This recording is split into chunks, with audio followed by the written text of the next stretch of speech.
Pengertian filsafat ilmu. Filsafat ilmu adalah perumusan yang konsisten dengan, dan pada beberapa pengertian berdasarkan teori-teori ilmiah yang penting. Menurut pandangan ini, merupakan tugas dari filsuf ilmu untuk mengelaborisasikan implikasi yang lebih luas dari ilmu. Filsuf ilmu menuntut jawaban terhadap pertanyaan karakteristik apa yang membedakan penyelidikan ilmiah dari tipe penyelidikan lain. Prosedur bagaimana yang patut dituruti oleh para ilmuwan dalam menyelidiki alam, kondisi bagaimana yang harus dicapai bagi suatu penjelasan ilmiah agar menjadi benar, dan status kognitif yang bagaimana dari prinsip-prinsip hukum-hukum ilmiah. Dimensi kreativitas. 1. Konsep dasar dan fungsi kreativitas.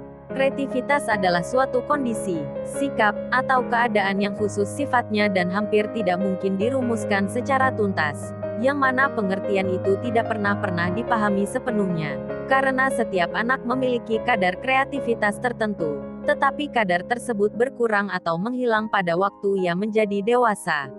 Sementara beberapa orang menganggap bahwa kreativitas itu sama dengan keberbakatan, sedangkan sementara pendapat mengkaitkannya dengan perkembangan penalaran dan perkembangan afektif. 2. Tahap dalam proses kreativitas. Graham Wallace menjelaskan tentang tahap-tahap dalam proses kreativitas berlangsung sebagai berikut. A. Tahap I. Persiapan, preparation. Pada tahap ini ide itu datang dan timbul dari berbagai kemungkinan. Namun, biasanya ide itu berlangsung dengan hadirnya suatu keterampilan, keahlian, atau ilmu pengetahuan tertentu sebagai latar belakang atau sumber dari mana ide itu lahir. B. Tahap 2. Inkubasi, incubation. Dalam ilmu kedokteran masa inkubasi menunjuk pada masa pengeraman suatu penyakit. Dalam pengembangan kreativitas pada masa ini diharapkan hadirnya suatu pemahaman serta kematangan terhadap ide yang tadi timbul setelah dieram. Berbagai teknik dalam menyegarkan dan meningkatkan kesadaran itu, seperti latihan peningkatan kreativitas dapat dilangsung untuk memudahkan perambetan, perluasan dan pendalam ide. 3. Tingkat kreativitas. Proses kreativitas memiliki 3 tingkat sesuai dengan pendapat Gowan dan Trevinger, yang mana ketiga tingkat tersebut adalah tingkat kreativitas, tingkat psikodelik, dan tingkat iluminatif. Tingkat 1, yang disebut tingkat kreativitas, ditandai oleh ciri-ciri timbulnya pemikiran yang baru secara intuitif, atau penemuan pikiran baru yang hidup di masyarakat itu. Dari segi efektif kehidupan tingkat ini ditandai oleh keterbukaan dan toleransi terhadap keraguan tentang sesuatu. Kehidupan perasaan ditandai oleh kepercayaan diri sendiri dalam menghadapi tantangan. Tingkat 2, yang disebut tingkat psikodelik, perluasan pikiran dan perasaan, ditandai oleh pengembangan kesadaran untuk menjangkau pada pandangan di luar pandangan ataupun kebiasaan kita sendiri dan penerimaan ide serta respon yang berbeda untuk diterima dan dihormati sebagai sesuatu yang original. Tingkat 3, yaitu tingkat imajinatif. Pada tingkat ini sudah ada perkembangan produk atau hasil, product development. Ciri utama dari produk development ini adalah sudah teresapinya 4 tahap perkembangan kreatif dan telah pula ada penerimaan dari penemuan tersebut dalam kelompok tertentu.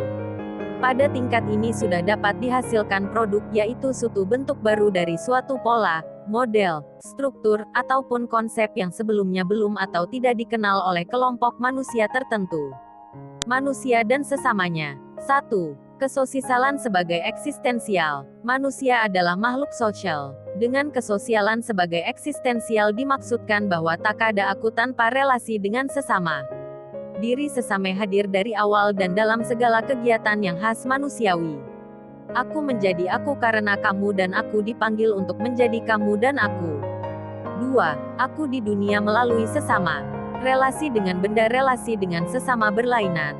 Dunia benda diperalat dan dipergunakan, tetapi dengan sesama aku harus bergaul. Sesama manusia adalah subjek sama seperti aku. Relasi subjek-objek berlainan dengan subjek-subjek. Untuk relasi yang terakhir ini dipakai istilah antar subjektivitas atau intersubjektif.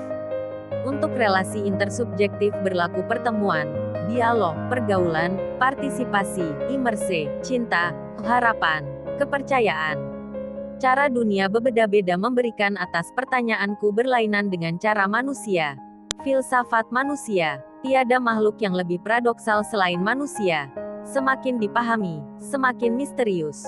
Kita misal memahami siapa manusia, apa tujuan dan makna hidupnya, keterbukaannya kepada ketakberhinggaan, relasinya dengan orang lain, kebudayaannya, dan sebagainya. Manusia adalah tubuhnya, materi, benda, sekaligus melampaui tubuhnya, karena kemampuannya mengabstraksi. Kemampuan inilah yang menegaskan bahwa manusia adalah bagian dari materi karena kebertubuhannya, tetapi sekaligus melampaui materi karena kemampuannya melepaskan diri dari kungkungan materi.